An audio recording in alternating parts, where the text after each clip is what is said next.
नहीं नाविका जी, मैं क्या बोलूं। इन्होंने तो पहली फौजियों को बोल दिया कि तुम अपनी औकात में रहो।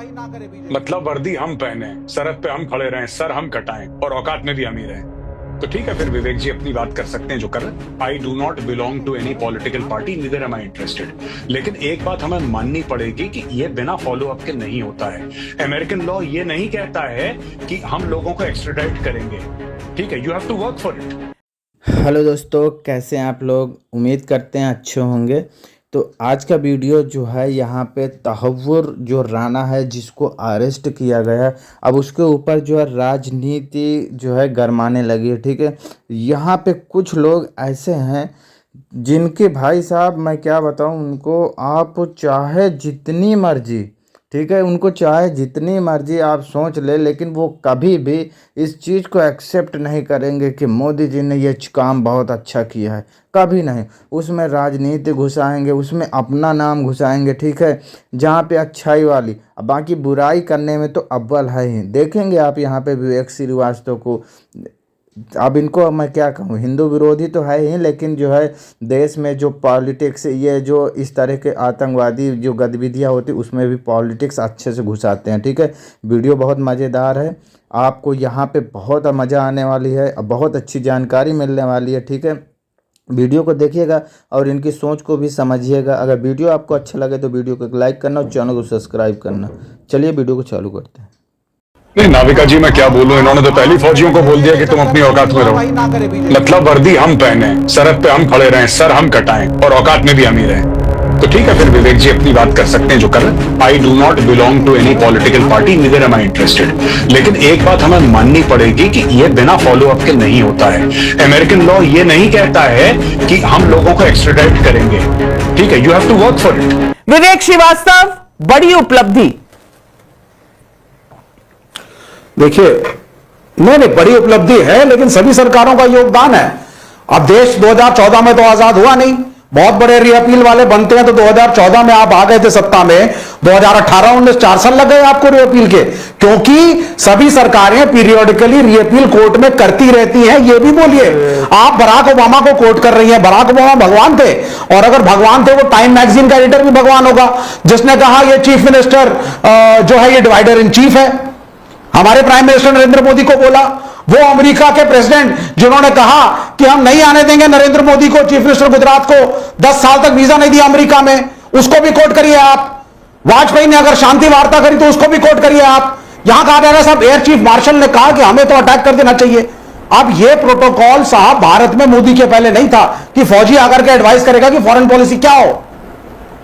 The defence forces must know their place, और गौरव आर्या यहां बैठे हुए हैं। Protocol defence forces must know their place. Gaurav Arya, defence forces देश को प्रोटेक्ट करती है और तीनों एयर चीफ को बुलाया गया। वो खुद सैर सपाटे के लिए नहीं गए थे, प्राइम मिनिस्टर्स ऑफिस में बुलाया गया, जहां पर रक्षा मंत्री, प्रधानमंत्री, नेशनल सिक्योरिटी एडवाइजर सब वहां मौजूद थे, और तीनों सर्विस चीफ्स को बुलाया गया। और विवेक श्रीवास्तव कहते हैं कि प्रोटोकॉल फॉलो करना चाहिए। 166 लोग मर गए, प्रोटोकॉल फॉलो करना चाहिए। नाविका, मैं एक बात बताता हूं जो विवेक जी की अपनी राय है। He has got his own opinion and I will not say anything against him, but ये कहना कि the armed forces must know their place, ये गलत बयानिया है। ठीक है, nobody has gone over the head of the prime minister, nobody can. All the chiefs report to the political hierarchy of this country and everybody knows this place. इसीलिए भारत में कभी martial law नहीं हुआ, ना ये हो सकता है भारत में, ना ये पॉसिबल है भारत में, ना किसी ने कोशिश करी, ना अपने सपनों में किसी ने सोचा। तो ये कहना कि the armed forces must know their place, अगर मैं हिंदी में इसका अनुवाद करूं कि फौजियों को अपनी औकात पता होनी चाहिए, ये गलत शब्द हैं। और माफी मांगिए विवेक श्रीवास्तव जी, आज माफी बनती है। जो लोग देश की रक्षा करते हैं उनके लिए ये शब्द आपके बिल्कुल फॉलो करोगे ना, एक बात कहना चाहता हूं chief marshal air chief marshal गलत है, बराक ओबामा भगवान नहीं है। चाहते क्या है अजय आलोक जी? अजय आलोक जी विवेक श्रीवास्तव चाहते क्या है? कहना चाहता हूं नहीं, तो time I just want to make a single point. Vivek please allow me. मैं सिर्फ ये कहना चाहता हूं कि जब भी ऐसी इमरजेंसी होती है, चीफ से पूछा जाता है कि क्या रिस्पॉन्स होना चाहिए, उनकी राय ली जाती है। चीफ्स आदेश पास नहीं करते गवर्नमेंट को। This is not Pakistan, this is India. Absolutely. And being professionals they give advice to the government कि सर हम ये कर सकते हैं। उन्होंने सिर्फ ये बोला कि सर उन्होंने कहा हमारी तैयारी है, बिल्कुल ठीक है। हम 18 घंटे में कर सकते हैं, लेकिन 15 दिन तक किसी ने कुछ कहा नहीं। और आज ये सवाल उठ रहा है कि औकात में रहना चाहिए Ajay Alok. Because the government knows more. देखिए, ये इनकी पुरानी आदत है और विवेक श्रीवास्तव जैसे इकोसिस्टम के लोग छटपट इसलिए कर रहे हैं कि तहव्वुर राना यहां आ गया है। देखिए, ये तो ऑलरेडी सजा काट रहा था ना, जेल में यहां भी रहेगा, उससे मतलब नहीं है इनको। ये इतनी सिक्योरिटी जो लगाई हुई है, 3 रूट चेंज करके ले जाया जा रहा है, तिहाड़ में स्पेशल सेल में रखा जाएगा, full security. Why? He has a threat of life. क्यों? क्योंकि इस इकोसिस्टम से, क्योंकि तहव्वुर राना जब उगलेगा तो सिर्फ पाकिस्तान नहीं उगलेगा, अब पाकिस्तान के नेटवर्क नहीं उगलेगा, वो अपने हिंदुस्तान के हैंडलर्स को उगलेगा, हिंदुस्तान के नेटवर्क्स को उगलेगा। नविका जी, एक छोटी सी जानकारी देता हूं आपको। और 2011 के शिकागो कोर्ट में भारत सरकार की तरफ से एक भी रिप्रेजेंटेटिव ने, लोकल अमेरिकन, वहां पे एक भी लॉयर को हायर नहीं किया गया था। एक छद्म सा लॉयर इसके अगेंस्ट में कि तहव्वुर राना को छोड़ा ना जाए, निर्दोष ना साबित किया जाए, यह भारत सरकार की जिम्मेदारी थी कि अपना केस फाइट करती। The minimal effort was put in Chicago court, जिसकी नरेंद्र मोदी जी चर्चा कर रहे थे। यह किसकी जिम्मेदारी थी? यूपीए की हमारी? आप ये बताइए कि पॉल गार्लिक क्यूसी, ये लॉ फर्म है जो भी शिकागो कोर्ट में इसका केस लड़ रही थी। बिल्कुल, बड़े बड़े barrister, supreme court Queen's counsels hire किए थे तहव्वुर राना ने, और हमारे यहां से किसी को नहीं किया गया था। सवाल तो बनता है कि ये केस क्यों इतना वीक बनाया गया था। और कमरुज़्ज़मान चौधरी, सवाल पब्लिक भी पूछ रही है। ओम प्रकाश खंडेलवाल का जयपुर से सवाल है, प्रत्यार्पण के समझौतों के तहत तहव्वुर राना को फांसी नहीं दी जा सकती, लेकिन क्या उसे ऐसी सजा मिलेगी जो मिसाल बन सके? सुरेंद्र नाथानी का धनबाद से सवाल है, जब भगौड़े अपराधी का प्रत्यार्पण नहीं हुआ था तो इसे पीएम मोदी की असफलता बताया गया, तो आज जब उसे पकड़कर भारत लाया गया है तो इसे मोदी की सफलता क्यों ना माना जाए? जवाब दे कमरुज़्ज़मान चौधरी। देखिए, पहले बात तो तहव्वुर राना जिस केस में बरी हुए थे, आप लोग बोल रहे हो, वही केस में उसको 14 साल का सजा भी हुआ था और वही कोर्ट ने सजा सुनाया था। तो ये गलतफहमी में मत रहिए कि किसी आपकी समझ में थोड़ी गड़बड़ है। डेनमार्क वाले केस में सजा मिली थी, लेकिन मुंबई के टेरर अटैक में सजा नहीं मिली थी। कमरुज़्ज़मान चौधरी, पढ़ लिया करिए। काउंट में हुआ था। नहीं मैडम 2 काउंट में हुआ था। दैनिश अखबार जेलंस पोस्टन का केस में हुआ था, फिर एलईटी का क्या बोलता है मटेरियल सपोर्ट प्रोवाइड करने के लिए हुआ था। एक ही कोर्ट ने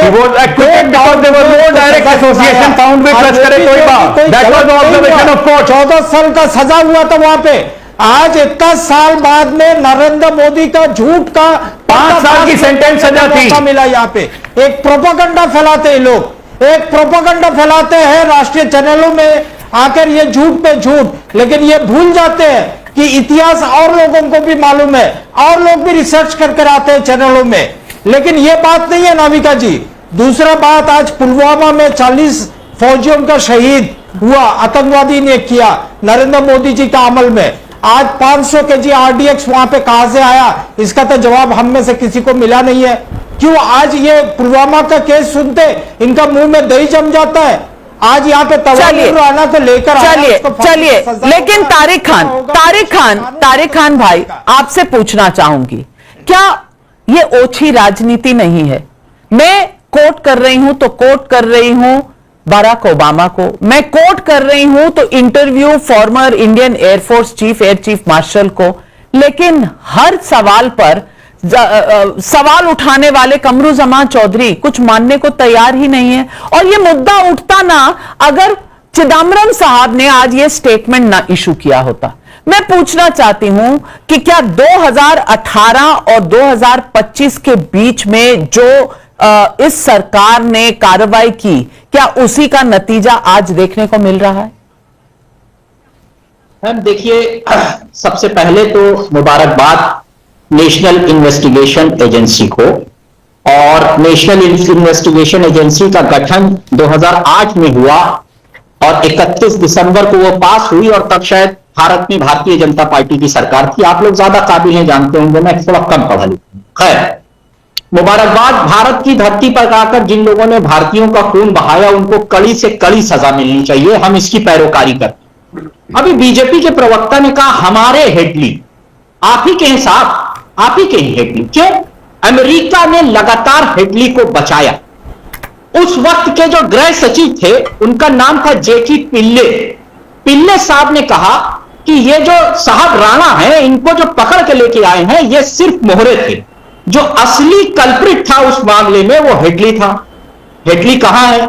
आपके बड़े अच्छे रिश्ते, हेडली को लेके आना चाहिए। मगर तब जब आप 70 लाख का हीरा गिफ्ट करते हैं वहां की प्रथम महिला को, तब आप ये नहीं कह पाते कि हेडली जैसे आतंकवादी को वापस करो, तब आप चुप रहते हैं। दूसरी बात मैम, अगर प्रधानमंत्री मनमोहन सिंह ने रेजिस्ट किया था, आपने कहा हमले तो ठीक है, लेकिन वो तो 14 में चले गए थे मैम। फिर पता नहीं कौन बिरयानी खाने चला गया अचानक वहां पर, पता नहीं कौन गया, गले मिला, शादी में बिटिया को गिफ्ट दिया, पता नहीं कौन था वो प्रधानमंत्री, मुझे पता नहीं है उनका नाम क्या है ma'am. Please please give me the name of that great. Ajay Alok ji जवाब दें, जवाब। हाफिज सईद वहीं पे चले गए थे, हाफिज सईद भी पाकिस्तान के पास था। और देखिए नमिता जी, इनको बहुत चीज नहीं पता है, अच्छी बात है। अच्छा सुनिए जवाब सुनिए ना, टाइम कम होता है, जवाब सुनिए। आपको तो यह भी नहीं पता होगा कि वो कौन प्रधानमंत्री था जिसने प्रधानमंत्री ने घुस के सर्जिकल स्ट्राइक की, उसके बाद एयर स्ट्राइक की, आपको नहीं पता होगा। वो कौन प्रधानमंत्री था जिससे सेना को खुली छूट दी कि एक गोला मारे तो तुम गोलों की फौज मारो, आपको नहीं पता होगा, क्योंकि आपको ना दिखाई देता है ना सुनाई देता है ऐसा प्रधानमंत्री का नाम। वैसे नमिका जी, आपके पैनल पे लगता है काफी लोग को सेलेक्टिव डेफनेस हो गई है। मैंने ओपनिंग स्टेट में बोला कि अमेरिकन लॉ है कि अगर कोई वहां पे सजा काट रहा हो तो उसका एक्सट्रेडिशन नहीं हो सकता है। Yes. ना कमरू जमा को यह बात समझ में आई, ना विवेक श्रीवास्तव को समझ में आई, ना महाशय को समझ में आई। डेविड हेडली का एक्सट्रेडिशन नहीं हो सकता है क्योंकि वो सजा काट रहा है। राणा का एक्सट्रेडिशन तभी हुआ जब उसकी सजा पूरी हो गई थी, लेकिन उनको समझ में नहीं आ रहा है। सेलेक्टिव हियरिंग है क्या? कान में भोपू लगा के बोलना पड़ेगा। आप सुनिए, मुझे चिंता सबसे बड़ी बात क्या है, अभी आप अपना इकोसिस्टम देख रही है ना यहाँ चैनल पे, अभी भारत में इकोसिस्टम खड़ा होगा। परसों से एनआईए कोर्ट की जब हियरिंग होगी, आप देखिएगा कोई सिंबल खड़ा होगा, आप देखिएगा कोई सिंबल खड़ा होगा, कोई सिंघवी खड़ा होगा, कोई हेगड़े खड़ा होगा इस आतंकवादी की पैरवी के लिए भी। क्योंकि जब 20 मिलियन $US अमेरिका में खर्च कर सकते हैं, यहाँ क्यों नहीं खर्च करेंगे? फिर ये इकोसिस्टम खड़ा होगा। आते के साथ हो गई है ना, ट्रांसपेरेंसी ट्रायल होना चाहिए, सब कुछ होना चाहिए, हो गया इनका देश पे तेल लेने। समझ नहीं पा रही है ये लोग बेशरम आदमी, इनसे तर्क पे बात करना। पब्लिक सवाल पूछ रही है। संजय मिश्रा का भदोही उत्तर प्रदेश से सवाल है। चिदम्बरम साहब कह रहे हैं कि तहव्वुर राणा की सफलता मोदी की सफलता नहीं, लेकिन क्या अब ये भी कहेंगे कि कन्याकुमारी से कश्मीर तक आतंकवाद पर जो ब्रेक लगा है वो भी मोदी की सफलता नहीं? मंजुला का नोएडा से सवाल है, क्या भगवा आतंकवाद के झूठ को हवा देने के लिए कांग्रेस ने आतंकियों पर कार्रवाई करने में ढिलाई की? सवाल पूछ रही है जनता। विवेक श्रीवास्तव जवाब दीजिए। देखिए, दो चीजें बड़े मैं क्लियरली बोलना चाहूंगा। सबसे पहली चीज तो यह है कि क्या हमारी सरकार ने अमेरिकियों से कुछ दस्तावेज लिए कि इस आदमी ने क्या किया है या क्या नहीं? आप इतना लेट एक्सट्रेडिशन इस मुल्क के अंदर हो रहा है और यहां पे अपनी वाहवाही के लिए जो ये जो राणा का फेस्टिवल मनाया जा रहा है, इनसे जरा पूछा जाए कि होने क्या जा रहा है। मैं तो ये जानना चाहूंगा, उस आदमी का ऑलरेडी वहां पे ह्यूमन राइट्स वाले खड़े, राणा का फेस्टिवल होने जा रहा है, पूछताछ होने जा रही है। विवेक श्रीवास्तव, 166 लोगों की मौत हुई है जी मुंबई टेरर अटैक्स में। आपको राणा का एक्सट्रेडिशन और भारत लौट कर आना फेस्टिवल लग रहा है, त्योहार लग रहा है? गौरव आर्या इस तरह की मानसिकता को आप क्या कहेंगे? इस तरह की मानसिकता को क्या कहेंगे? बीमार हैं आप विवेक श्रीवास्तव जी, आप बीमार हैं, इलाज करवाइए, बहुत जल्द आपको इलाज की जरूरत पड़ेगी।